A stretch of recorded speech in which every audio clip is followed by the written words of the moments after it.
స్తోత్రమేసయ్య. ప్రియమైన దేవుని బిడ్డారా, క్రీస్తు నామములో మీ అందరికీ సమాధానం కలుగునుగాక. ఆమేన్. ప్రతి దినము దేవుని వాగ్దానం అని ఆత్మీయ చక్కటి కార్యక్రమంలో మిమ్మల్ని ప్రేమపూర్వకంగా ఆహ్వానిస్తూ ఉన్నాను. దేవుని ప్రజలరా, ఎలా ఉన్నారు? బాగున్నారా? ఉదయాన్నే లేచారా? ప్రార్థన చేసుకున్నారా? వాక్యాన్ని కాసేపైనా మీరు చదువుకోగలిగారా ఈ దినం? ఎందుకంటే బిజీ లైఫ్ కదా.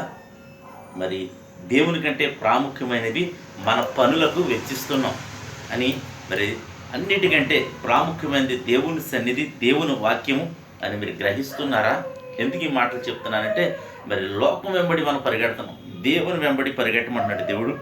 దేవుని వాక్యాలప్పుడు, దేవుని వాక్యాల వైపు, దేవుని సన్నిధి వైపు మనం ఎప్పుడైతే పరిగెత్తగలుగుతాం ప్రారంభంగా, తర్వాత లోకం వైపు పరిగెత్తుందని నేను అంటలేదు, కానీ ముందు ప్రాధాన్యత మన ప్రభువుకే ఇవ్వాలి. ఎందుకంటే ఆయన హెచ్చవలసి ఉన్నది, మనము తగ్గవలసి ఉన్నదని దేవుని వాక్యం సెలవిస్తూ ఉన్నది కనుక ప్రతి ఒక్కరూ మరి దేవునికి మొట్టమొదటిగా మనం ప్రాధాన్యత ఇచ్చి, ఎందుకంటే ఈ దినం బ్రతుకున్నామంటే ఆయన కృపే కదండి, అవునా కదా?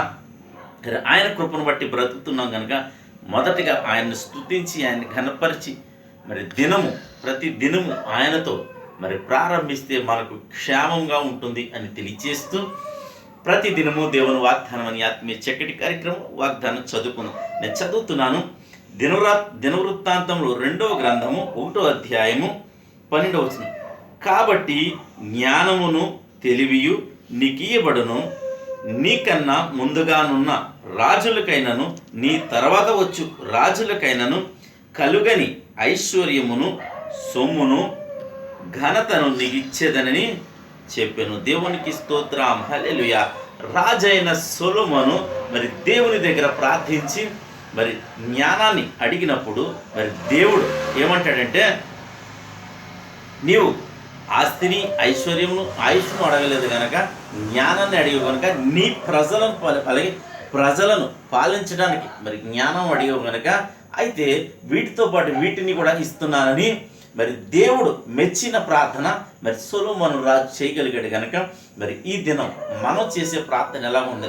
మరి స్వార్థపూరితమైన ప్రార్థన మనం చేయకూడదు, మరి దురాశ చేత ప్రార్థన చేయకూడదు.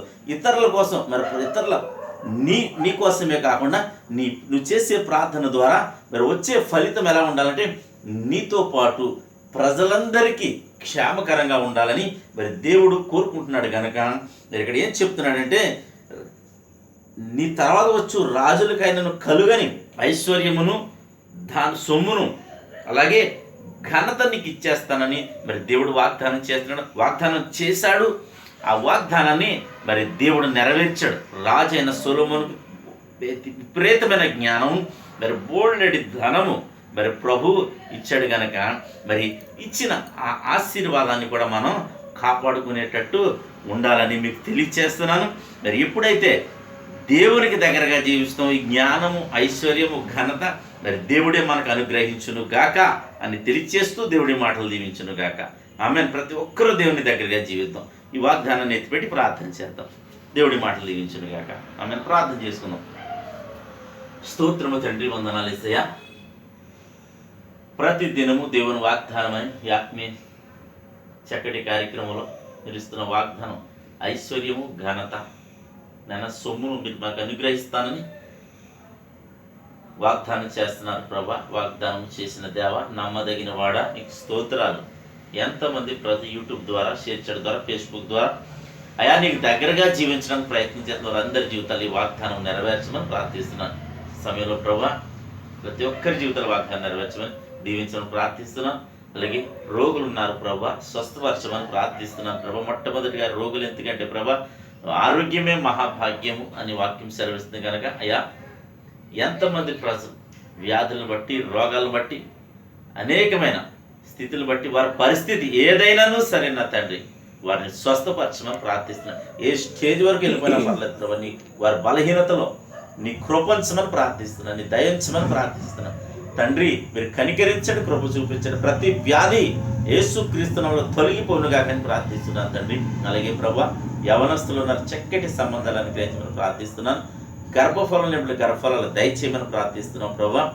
అలాగే తండ్రి ఇదన సంఘాలు, సేవకులు ఉన్నారు, ప్రతి చోటని కార్యం జరిగించమని ఎక్కడెక్కడైతే మాదం చెలరైపోతే అక్కడ చల్లార్చమని ప్రార్థిస్తున్నాం. నీ ప్రజలకు నెమ్మదిని దయచేయమని ప్రార్థిస్తున్నాం ప్రభా. అలాగే తండ్రి, ఈ దినం ఎవరిది పెళ్లి రోజు పుట్టినరోజు జరిపించుకుంటారు వాళ్ళందరి జీవితాల్లో నాయన మీరు కృపించమని, ఈ సంవత్సరం అంతా దయగ్రీయటం ఉంచి మీరే మహిమ పొందమని, ఈ దినం నీ బిడ్డలు చేయు ప్రయాణాల్లో, ప్రయత్నాల్లో, ఉద్దేశాల్లో, వ్యాపారాల్లో, వ్యవసాయాల్లో సమస్తములో మీరే తోడండి, మహిమ పొందమని యేసు నామమున ప్రార్థన అడిగి పొందుకుని ఉన్నాం మా పరమ తండ్రి, ఆమేన్. నేను నమ్ముతున్నాను ప్రియమైన దేవుని బిడ్డలారా, మనం చేసిన ప్రార్థన మనం పొందుకుని ఉన్నామని నమ్మాలి. తద్వారా దేవుడు ఆ ప్రార్థనను మనం పొందుకుంటామని తెలియచేస్తూ ఈ వీడియోని లైక్ చేయండి, షేర్ చేయండి, ఛానల్ సబ్స్క్రైబ్ చేసుకోండి. దేవుడు నిన్ను కుటుంబాన్ని దీవించును గాక, ఆమేన్.